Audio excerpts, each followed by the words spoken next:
Hello students, welcome to today's session. In this session we shall look at some remedies to remove the causes of distrust of statistics.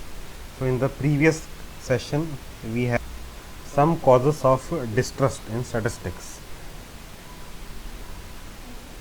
like numbers can be easily believed, limitations of statistics being ignored, figures being misused, no proper or adequate samples being taken for study, and lack of subject knowledge. So these were some of the important causes of distrust in statistics. Because of these causes, people often don't believe statistics. So in today's session we shall see some remedies, some solutions to remove the distrust in statistics. So let us look at them one by one. The first one is need of caution. So here we should try to understand that we should not believe a number or some data directly. So we should make sure that we are cross checking it. We should also make sure about the source it has come from. Every other factor should be taken into consideration. So let me give an example here. It may not be directly involved with statistics, but yes, it has to do with something with the point. Some years back, that is 4 or 5 years back, when social media was booming, there was a video surfacing online where police inspector, somebody had taken a video of a police inspector, and he was talking something to, I don't know whether he was talking to people or himself or whatever it is. He was appearing looking like a drunkard. So he was appearing like he was boozed out and he was behaving like a drunk person.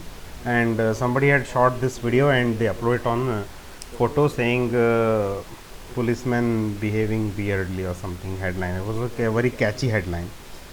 So that post went quite viral. There were a lot of likes and shares, comments, and there was a lot of hatred in the comment that see how police works and all this and that. People expressed their outrage, everything. So after some time, while it came to the light that he was actually not drunk, he had a paralysis stroke. So he was trying to signal someone, but in the paralysis condition, a person cannot exactly speak or do any actions because his body will be in a shock. So that has what happened to him, but nobody had realized it. So later there was a news clipping where there was that this video is actually a lie. He actually had a paralysis. There was a correction, but by then the damage was quite done. His reputation was tarnished. Although nothing might have happened to his job, but still his reputation will be like a drunk police.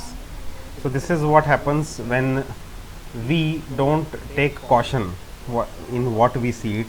If we just express it directly as it is or whatever we see it. In today's age of social media, there will be a lot of fake news spread.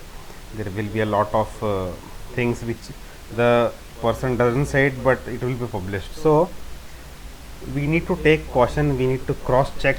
We need to double check it before expressing our angst anything on our social media, because we as a person, we as a one single person are just 1 like, 2 like, 3 likes for them. We are just some number, some data for them. So similarly in statistics, we should not believe if some random numbers are there. For example, if they say women drivers are not safe, so this statement doesn't make any sense. Why? Because while studying, we should also try to understand how many men were taken, how many women were taken for study, and what was the basis for comparison. It's not like all men are perfect drivers. There will be a lot of men who are having a license but will be involved in accidents. So this statement that women drivers are not safe is actually very wrong. So again we have to check what is the basis of the study. So for statements like this we need caution. So while dealing with statistics we need to have caution. The second point is statistical limitations should be taken into consideration. So like I told in the previous session, Suppose you are using mean, median and mode. So you should understand the limitations of each formulae. So what is the limitation of mean? Mean can be applied only when you are dealing with the data which is quantitative in nature, where there are numbers. So suppose if you are dealing with qualitative data, then you have to go for median, because using mean you cannot take the solution for qualitative data. So mode, in mode again, like I told you, mode is the highest repeated variable value. So suppose you are considering, you are taking 4 brands and you are comparing whose sales is highest. So you will get, say you have taken 4 brands A, B, C and D. So you say that B has highest number of sales, so the sales number of B is mode. So that doesn't imply that A, C and D are not earning properly at all, not like that. B is just ahead of the curve among them. So this is how answers should be interpreted. So limitations of each methods should be taken into account.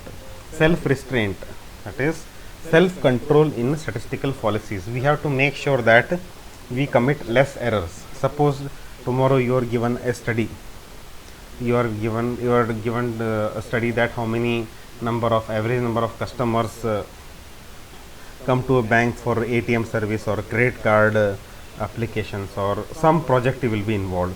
So you are given bunch of questionnaires, 50 questionnaires to get filled it up by customers regarding feedback. So now you do it for 30. So you take 30 feedbacks properly, and then for 20 you may feel like, why should I go for all the stress and all that, let me fill that now. So you fill the 20, which is just hardly half an hour of work, but you are again entering the wrong data here.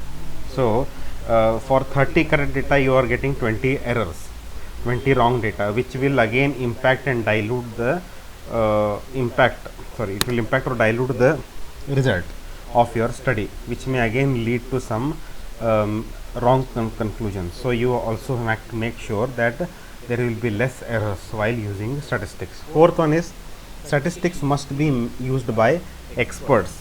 So if you want to apply statistics, the thing is you have to learn it, or if you don't have the time or patience enough to learn, then but still you need statistical results, you must consult an expert who has good knowledge in application of the methods. So he will give you the proper interpretation of the answers. Like I told you in the previous session, there are n number of softwares available today. There is SAS, there is Python, R, and there are a lot of number of formulas in Excel, but it is not enough just to have the software or the formula.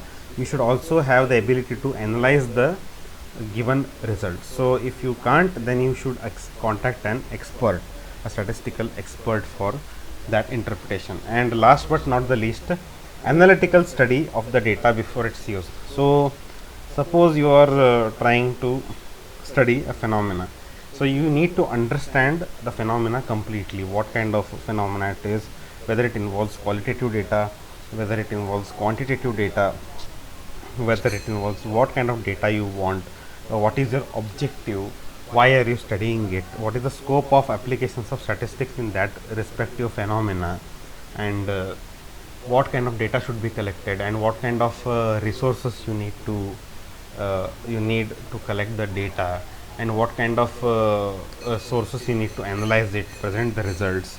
So these all factors should be taken into consideration before collecting the data, and after collecting the data you need to carefully understand the data by presentation in order to come to the conclusion of what methods to be used, how to be used, and why to be used.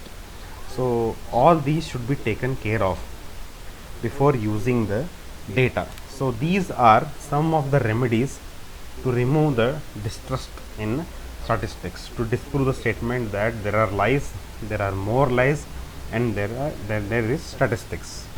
So these are some of the remedies.